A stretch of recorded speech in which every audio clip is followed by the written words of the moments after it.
Hello दोस्तों, आशा करता हूं कि आप लोग अच्छे होंगे। दोस्तों, जैसा कि आप सभी को पता है, इस प्लेटफॉर्म के माध्यम से आप सबको शाम को 7 बजे यूपी बीएड एंट्रेंस एग्जाम 2022 के लिए शाम को 7 बजे समान हिंदी का टेस्ट वीडियो प्रोवाइड किया जाता है, जो कि आपकी परीक्षा के लिए बेहद ही महत्वपूर्ण होने वाला है। दोस्तों, हम उन्हीं सारे प्रश्नों को कवर करते हैं जो कि आपके एग्जाम में पूछे जा सकते हैं। तो आप लोग इस टेस्ट को जरूर कवर करिएगा एग्जाम से पहले। चलिए अपना पहला क्वेश्चन देखते हैं, ध्यान दीजिएगा। यहां पर आपसे पूछा गया है क्षणिक का विपरीतार्थक शब्द पूछा है आपसे, तो आप लोग कमेंट करके बताइएगा इस क्वेश्चन का राइट आंसर क्या होगा। क्षणिक का विपरीतार्थक शब्द बताएं आप लोग। क्षणभंगुर, क्षुद्र, शाश्वत, क्षण। तो आप लोग बताएं कमेंट करके इस क्वेश्चन का राइट आंसर क्या होगा।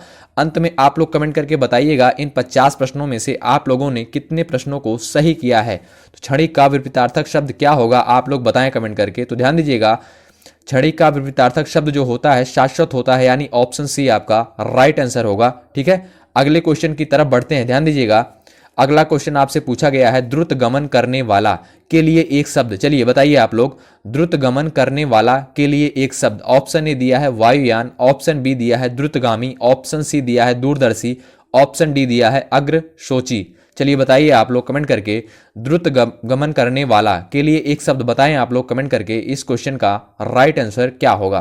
तो ध्यान दीजिएगा, द्रुत गमन करने वाला के लिए जो एक शब्द होगा द्रुतगामी होगा, यानी ऑप्शन बी आपका राइट आंसर होगा। ठीक, अगले क्वेश्चन की तरफ बढ़ते हैं और अपना अगला क्वेश्चन देखते हैं। ध्यान दीजिएगा, अगला क्वेश्चन आपसे क्या पूछा है, गांठ में बांधना मुहावरे का सही अर्थ बताएं आप लोग। लज्जित होना, खूब याद करना, पश्चाताप करना, लाभ होना।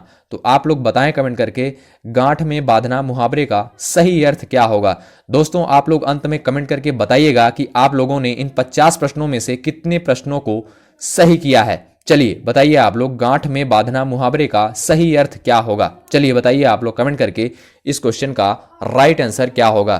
तो ध्यान दीजिएगा, गांठ में बांधना मुहावरे का अर्थ जो होगा आपका खूब याद करना, यानी ऑप्शन बी आपका करेक्ट आंसर होगा इस क्वेश्चन का। ठीक है, 4 दिन की चांदनी मुहावरे का सही अर्थ बताएं आप लोग।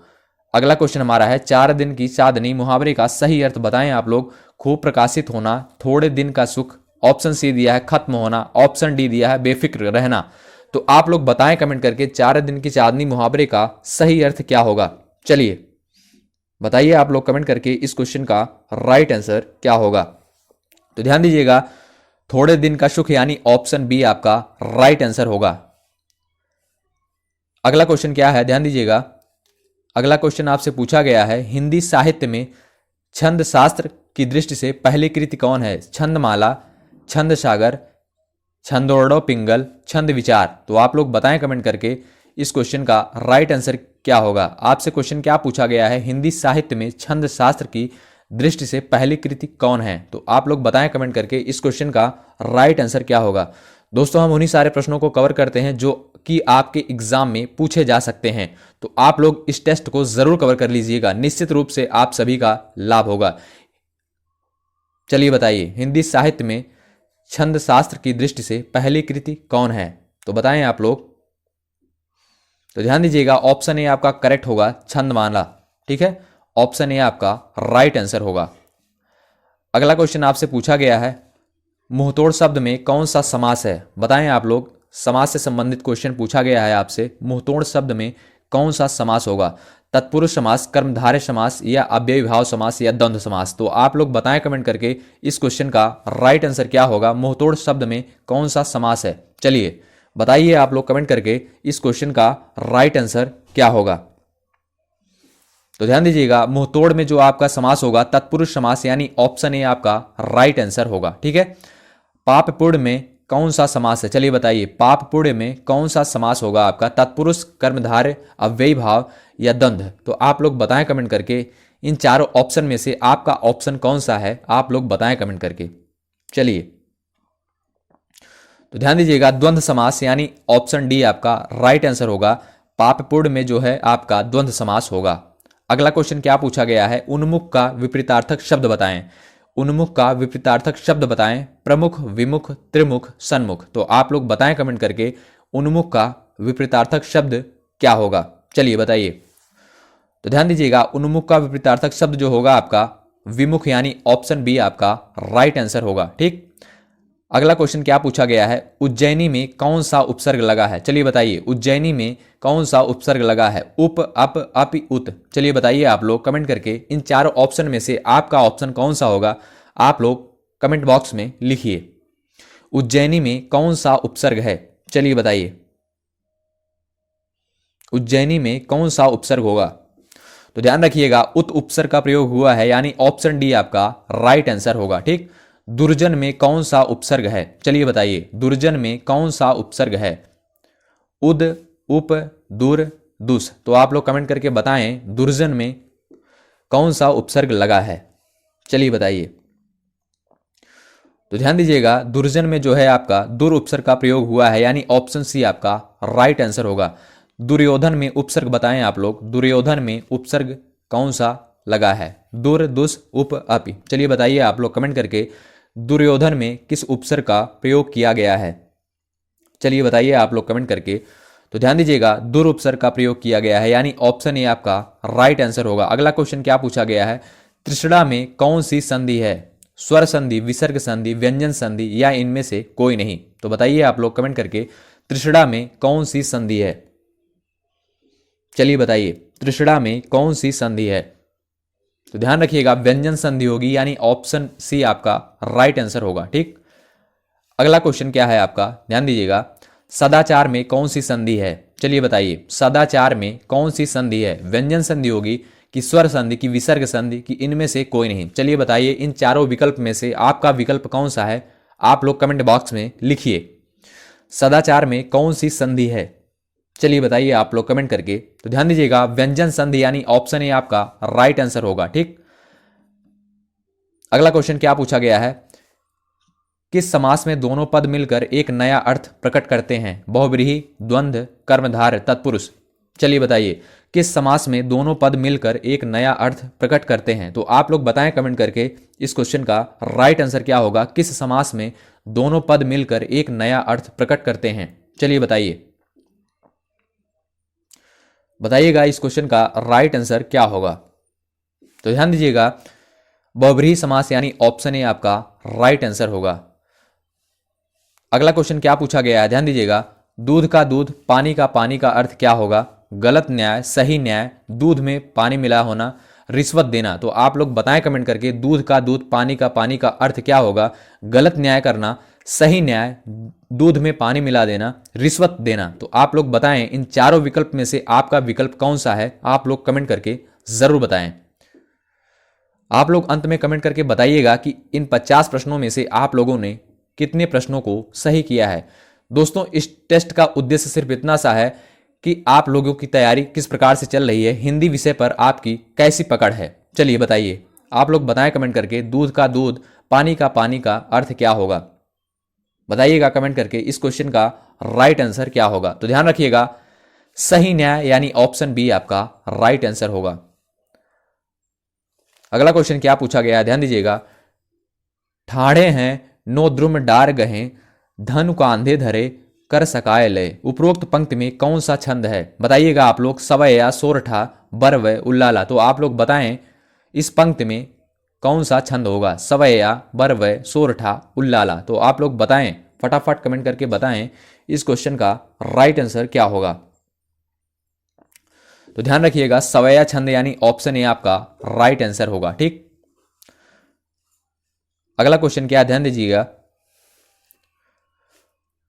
कोई पत्ता नवल तरु का पीत जो हो रहा हो, तो प्यारे के द्रग युगल के सामने ला उसे ही, धीरे धीरे संभल रखना और उन्हें यूं बताना, पीला होना प्रबल दुख से प्रेषिता सा हमारा। उपरोक्त पंक्तियों में कौन सा अलंकार है, यहां पर आपसे अलंकार पूछा गया है, इस पंक्ति में कौन सा अलंकार है, आप लोग कमेंट करके बताएं। मालिनी, उपेंद्र वज्रा, मंदाक्रांता, द्रुत विलंबित। तो आप लोग बताएं कमेंट करके, इस क्वेश्चन का राइट आंसर क्या होगा। 4 विकल्प दिए गए हैं, इन विकल्प में से आपका विकल्प कौन सा है, आप लोग कमेंट करके बताएं। तो ध्यान दीजिएगा, मंदाक्रांता यानी ऑप्शन बी आपका राइट आंसर होगा। ठीक, अगला क्वेश्चन शुद्ध वर्तनी से पूछा गया है, ध्यान दीजिएगा। तो बताइएगा आप लोग, कौतूहल, कौतूहल, कौतूहल, कौतूहल। तो आप लोग बताइएगा शुद्ध शब्द कौन से ऑप्शन में लिखा गया है? चलिए बताइए। तो ध्यान रखिएगा, कौतूहल यानी ऑप्शन सी आपका राइट आंसर होगा। अगला क्वेश्चन क्या पूछा गया है, ध्यान दीजिएगा। मानक हिंदी में, ध्यान दीजिएगा, मानक हिंदी में पश्चिमी हिंदी की किन ध्वनियों का लोप हो गया है? द्वितीय, मूल, एकल, संयुक्त। बताइएगा आप लोग कमेंट करके इस क्वेश्चन का राइट आंसर क्या होगा। मानक हिंदी में पश्चिमी हिंदी की किन ध्वनियों का लोप हो गया है? 4 विकल्प दिए गए हैं, द्वितीय, मूल, एकल, संयुक्त। बताइएगा आपका विकल्प इनमें से कौन सा है? चलिए बताइए। तो ध्यान रखिएगा, द्वितीय यानी ऑप्शन ए आपका राइट आंसर होगा। अगला क्वेश्चन, सही वर्तनी वाला शब्द चुनिए। चलिए बताइएगा आप लोग, इन चारों ऑप्शन में से कौन सा शब्द शुद्ध लिखा गया है? चलिए बताइए।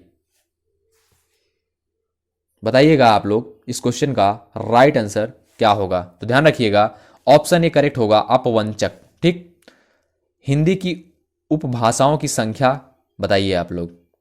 हिंदी की उपभाषाओं की संख्या 8, 13, 7, 5। बताइएगा आप लोग कमेंट करके, हिंदी की उपभाषाओं की कितनी संख्या है? बताइएगा आप लोग कमेंट करके इस क्वेश्चन का राइट आंसर क्या होगा। तो ध्यान रखिएगा, ऑप्शन डी करेक्ट होगा, 5। अधीर का पर्यायवाची क्या होगा? अधीर का पर्यायवाची क्या होगा? सुधीर, गंभीर, व्यग्र, उज्बक। तो आप लोग बताएं अधीर का पर्यायवाची क्या होगा। चलिए बताइए, अधीर का पर्यायवाची क्या होगा? तो ध्यान रखिएगा, व्यग्र यानी ऑप्शन सी आपका राइट आंसर होगा। ठीक। अनार का पर्यायवाची बताइए। शुकोदन, दाड़िम, रामबीज, ये सभी। तो बताइएगा आप लोग अनार का पर्यायवाची शब्द क्या होगा। चलिए बताइए, 4 विकल्प दिए गए हैं, इनमें से आपका विकल्प कौन सा है? आप लोग बताएं कमेंट करके। तो ध्यान रखिएगा, दाड़िम यानी ऑप्शन बी आपका राइट आंसर होगा। अगला क्वेश्चन पूछा गया है, उत्कृष्ट का विलोम क्या होगा?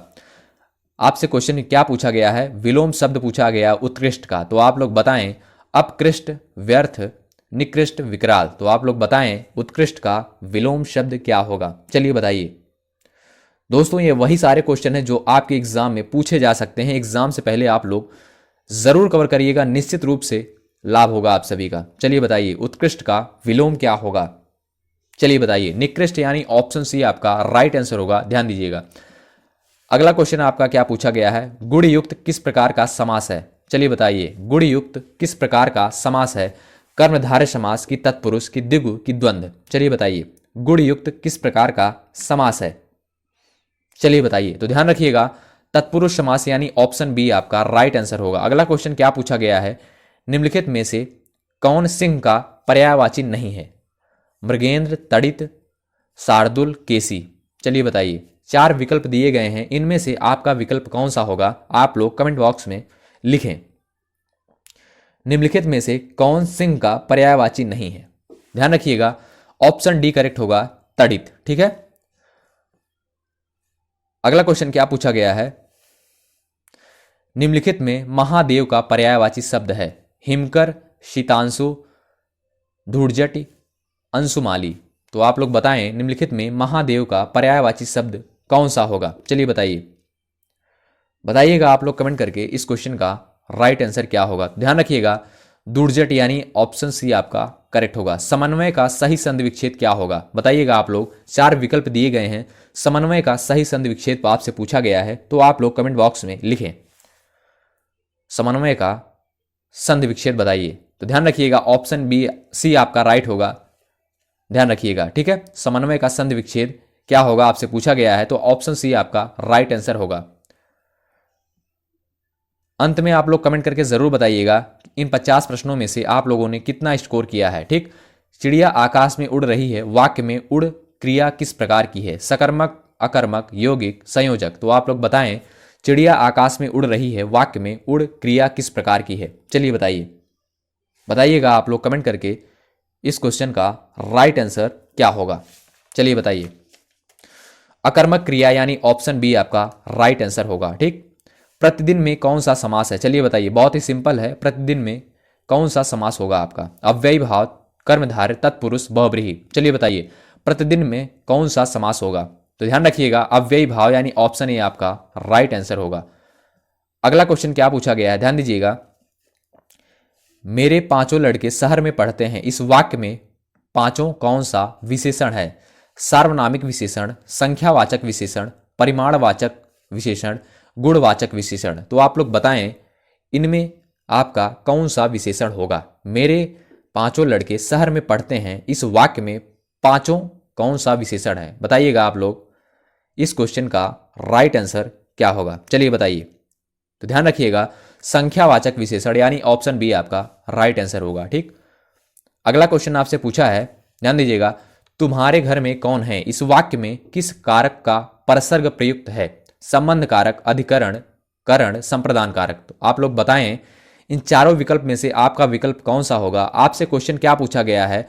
तुम्हारे घर में कौन है, इस वाक्य में किस कारक का परसर्ग प्रयोग हुआ है? चलिए बताइए, बताइएगा आप लोग कमेंट करके इस क्वेश्चन का राइट आंसर क्या होगा। तो ध्यान रखिएगा संप्रदान यानी ऑप्शन डी आपका राइट आंसर होगा। अगला क्वेश्चन क्या पूछा है? इनमें से कौन द्रव्यवाचक संज्ञा नहीं है? पानी, सोना, नदी, तेल। तो आप लोग बताएं इनमें से कौन सा द्रव्यवाचक संज्ञा नहीं है? चलिए बताइए। तो ध्यान रखिएगा नदी यानी ऑप्शन सी आपका राइट आंसर होगा। ठीक, अगला क्वेश्चन क्या पूछा है? ध्यान दीजिएगा, निम्नलिखित में से कौन जातिवाचक संज्ञा है? महाभारत, जापान, भाई, लोहा। चलिए बताइए निम्नलिखित में से कौन जातिवाचक संज्ञा है? चलिए बताइए आप लोग कमेंट करके इस क्वेश्चन का सही आंसर क्या होगा? बताइएगा आप लोग। तो ध्यान रखिएगा निम्नलिखित में से जातिवाचक संज्ञा जो है भाई यानी ऑप्शन सी आपका राइट आंसर होगा। ठीक, निम्न में से कौन शब्द तत्सम नहीं है? चलिए बताइए, तत्सम शब्द से आपसे क्वेश्चन पूछा गया है, बताइएगा आप लोग निम्न में से कौन शब्द तत्सम नहीं है? गो, पत्र, आम, नेत्र। चलिए बताइए, बताइएगा आप लोग कमेंट करके इस क्वेश्चन का राइट आंसर क्या होगा? तो ध्यान रखिएगा आम यानी ऑप्शन सी आपका राइट आंसर होगा। ठीक, अगला क्वेश्चन क्या पूछा गया है?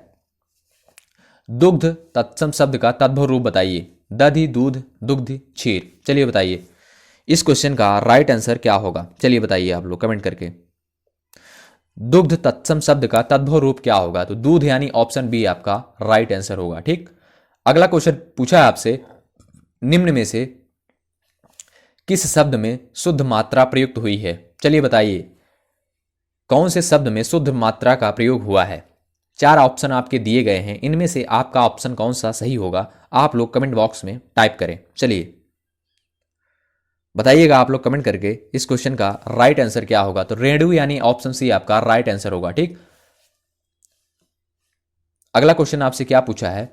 जो भाषा देश की जनता की जागृत से जुड़कर व्यापकता ग्रहण करती है वह है राजभाषा, राष्ट्रभाषा, परिनिष्ठित भाषा, अलंकृत भाषा। तो आप लोग बताएं इस क्वेश्चन का राइट आंसर क्या होगा?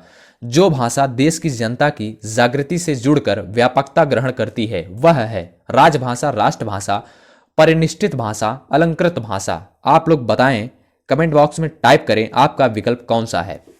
राष्ट्रभाषा यानी ऑप्शन बी आपका राइट आंसर होगा। ठीक, आस्तिक का विपरीतार्थक शब्द बताइए। चलिए बताइए आस्तिक का विपरीतार्थक शब्द क्या होगा? अंध, आस्था, नास्तिक, अंधविश्वासी, रूढ़िवादी। बताएं आप लोग कमेंट करके आस्तिक का विपरीतार्थक शब्द क्या होगा? चलिए बताइए, आस्तिक का विपरीतार्थक शब्द बताइए। नास्तिक यानी ऑप्शन सी आपका राइट आंसर होगा। अगला क्वेश्चन क्या पूछा है? निम्नलिखित में कौन वार्णिक वृत्त नहीं है? चलिए बताइए, द्रुत, विलंबित, मालिनी, घनाछरी, मतगयंद।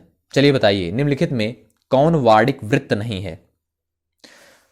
बताइएगा आप लोग कमेंट करके। तो ध्यान रखिएगा घनाछरी यानी ऑप्शन सी आपका राइट आंसर होगा। अगला क्वेश्चन आपसे पूछा है उत्तर मध्यकाल को कहा जाता है? भक्ति काल, रीतिकाल, आदिकाल, आधुनिक काल। बताइएगा आप लोग कमेंट करके उत्तर मध्यकाल को क्या कहा जाता है? रीतिकाल यानी ऑप्शन सी आपका राइट आंसर होगा। अगला क्वेश्चन क्या पूछा गया है? कान लगाना किस मुहावरे का अर्थ है? ध्यान देना, सावधान करना, ध्यान न देना, पीठ पीछे शिकायत करना, बहकना। बताइएगा आप लोग कमेंट करके कान लगाना किस मुहावरे का अर्थ है? ध्यान रखिएगा ध्यान देना यानी ऑप्शन ए इस क्वेश्चन का राइट आंसर होगा। अगला क्वेश्चन क्या पूछा है? निम्न में से कौन सा शब्द शुद्ध है? भर्त्सना। बताइएगा आप लोग इसमें से आपका कौन सा शब्द शुद्ध रूप लिखा गया है। 4 ऑप्शन आपके दिए गए हैं, आप लोगों को बताना है इसमें से इन शब्दों में से कौन सा शब्द शुद्ध रूप में लिखा गया है। चलिए बताइए। ऑप्शन ए आपका करेक्ट होगा, ठीक है, ऑप्शन ए आपका इस क्वेश्चन का राइट आंसर होगा। अगला क्वेश्चन आपसे क्या पूछा है, मोहन ने कहा कि वह नहीं आएगा। इस वाक्य में मोहन ने कहा क्या है? उपवाक्य, सरल वाक्य, पदबंध, संयुक्त वाक्य। चलिए बताइए, मोहन ने कहा कि वह नहीं आएगा, इस वाक्य में मोहन ने कहा क्या है? चलिए बताइए, आप लोग फटाफट कमेंट करके बताएं। तो ध्यान रखिएगा, उपवाक्य यानी ऑप्शन ए आपका राइट आंसर होगा। ठीक, अगला क्वेश्चन आपसे पूछा है, निम्नलिखित में किस संज्ञा का प्रयोग प्रायः एक वचन में होता है? द्रव्यवाचक, व्यक्तिवाचक, जातिवाचक, इनमें से कोई नहीं। चलिए बताइए आप लोग, इस क्वेश्चन का राइट आंसर क्या होगा? निम्नलिखित में किस संज्ञा का प्रयोग प्रायः एक वचन में होता है? द्रव्यवाचक संज्ञा यानी ऑप्शन ए आपका राइट आंसर होगा। ठीक, अगला क्वेश्चन आपसे क्या पूछा है, यहां पर देखिएगा, ध्यान दीजिएगा, निर्देश दिया गया है 96 से 97 क्वेश्चन, दोनों क्वेश्चन को आपको सॉल्व करना है। और क्वेश्चन क्या पूछा है, निम्नलिखित प्रत्येक वाक्य के नीचे 4 विकल्प दिए गए हैं, उनमें कोई एक विकल्प उक्त वाक्य का शुद्ध रूप है, उसका चयन कीजिए। यानी यहां पर जो है शुद्ध रूप से क्वेश्चन पूछा गया है, कौन सा वाक्य शुद्ध होगा, इसी से आपका क्वेश्चन पूछा गया है। तो आप लोग बताएं कमेंट करके। ध्यान दीजिएगा, कमरा लोगों से लबालब भरा है। बताइएगा, कमरा लोगों से ठसाठस भरा है। ऑप्शन बी दिया है कमरे में लोग भरे हैं। ऑप्शन सी दिया है कमरा लोगों से भरपूर है, कमरे में लोग लबालब हैं। तो आप लोग बताएं कौन सा वाक्य आपका सही होगा। चारों विकल्प में से आपका विकल्प कौन सा है, आप लोग बताएं। ऑप्शन ए आपका राइट आंसर होगा, कमरा लोगों से ठसाठस भरा है। अगला क्वेश्चन है, मेरे काली बकरी मीठा दूध देती है। यहां पर क्वेश्चन आपसे पूछा है, मेरे काला बकरी मीठा दूध देती है। तो आप लोग बताएं कमेंट करके, इस क्वेश्चन का राइट आंसर क्या होगा। चलिए बताइए, 4 विकल्प दिए गए हैं, मेरे काला बकरी मीठी दूध देती है। ऑप्शन बी दिया है मेरी काली बकरी मीठा दूध देती है। ऑप्शन सी दिया है मेरे काला बकरी मीठा दूध देते हैं। ऑप्शन डी दिया है मेरे काली बकरी मीठी दूध देते हैं। तो आप लोग बताएं आपका ऑप्शन कौन सा होगा, इनमें से कौन सा वाक्य शुद्ध रूप में लिखा गया है। चलिए बताइए, ध्यान रखिएगा, ऑप्शन बी आपका राइट होगा, मेरी काली बकरी मीठा दूध देती है, यानी ऑप्शन बी आपका राइट आंसर होगा। अगला क्वेश्चन क्या पूछा है, जयशंकर प्रसाद की कामायनी किस वर्ष प्रकाशित हुई? 1924, 1930, 1936, 1950। बताएं आप लोग, जयशंकर प्रसाद की कामायनी किस वर्ष प्रकाशित हुई? चलिए बताइए, 1936 में, यानी ऑप्शन सी आपका राइट आंसर होगा। अगला क्वेश्चन क्या पूछा है, वीणा किस कवि या कवयित्री का काव्य संग्रह है? चलिए बताइए, वीणा किस कवि या कवयित्री का काव्य संग्रह है? बताइएगा आप लोग। तो ध्यान दीजिएगा, सुमित्रा नंदन पंत, यानी ऑप्शन ए आपका राइट आंसर होगा। अगला क्वेश्चन क्या पूछा गया है, ध्यान दीजिएगा, देशभक्ति शब्द में प्रयुक्त समास है कर्म तत्पुरुष, करण तत्पुरुष, संप्रदान तत्पुरुष, अधिकरण। आप लोग बताएं देशभक्ति में कौन सा समास है? चलिए बताइए, देशभक्ति शब्द में प्रयुक्त समास है, ध्यान रखिएगा, संप्रदाय तत्पुरुष, यानी ऑप्शन सी आपका राइट आंसर होगा, संप्रदान तत्पुरुष। ठीक है दोस्तों, आप लोग कमेंट करके बताइएगा कि इन 50 प्रश्नों में से आप लोगों ने कितने प्रश्नों को सही किया है। आपकी तैयारी कैसी चल रही है लैंग्वेज सेगमेंट से, यानी जो आपके लैंग्वेज सेगमेंट से 50 प्रश्न पूछे जाते हैं, आपकी तैयारी कैसी चल रही है? तो आप लोग कमेंट करके जरूर बताइएगा कि आप लोगों ने इन 50 प्रश्नों में से कितने प्रश्नों को सही किया है। दोस्तों, यह टेस्ट आप लोग जरूर कवर कर लीजिएगा। जितने भी टेस्ट आप सभी को प्रोवाइड किए जाएंगे, आप लोग जरूर कवर करिएगा। निश्चित रूप से आप सभी का इस टेस्ट से लाभ होने वाला है। ठीक है, बहुत बहुत शुक्रिया अंत तक बने रहने के लिए। जय हिंद, जय भारत।